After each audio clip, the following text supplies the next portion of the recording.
Should you say that you're a wholesaler? Initially, my default answer is that you should not mention that you're a wholesaler.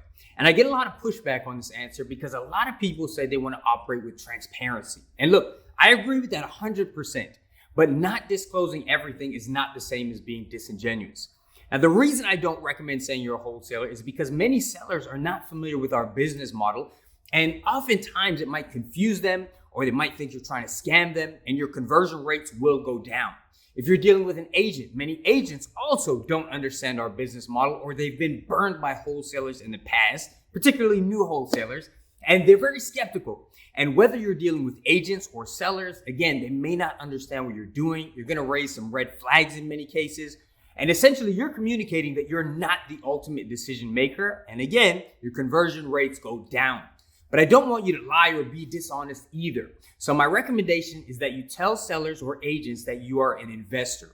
You're interested in buying this property and you use multiple exit strategies based on what suits you best. That means you can buy and hold, you can fix and flip, you can do a quick flip, you can do wholetailing, you can wholesale it. And this is true, by the way, even if you don't have any money in the bank. If you have a very good deal, you will find someone who will lend you money to buy using other people's money. It's like, look, if you went into a car dealership to buy a car and the salesperson said, well, where are you driving afterwards? Or are you going to resell this afterwards? And letting your answer influence their decision to sell to you, like what you do with it afterwards is none of their business. And so you want to keep your focus on, I'm an investor. I'll make sure we get to the closing table. You'll get exactly what I offered you in your pocket, and what I do with the property afterwards, not really a concern. Now, there are times and places where you can go full disclosure and it will serve you well, but as a default, I would not recommend mentioning wholesaling in most cases.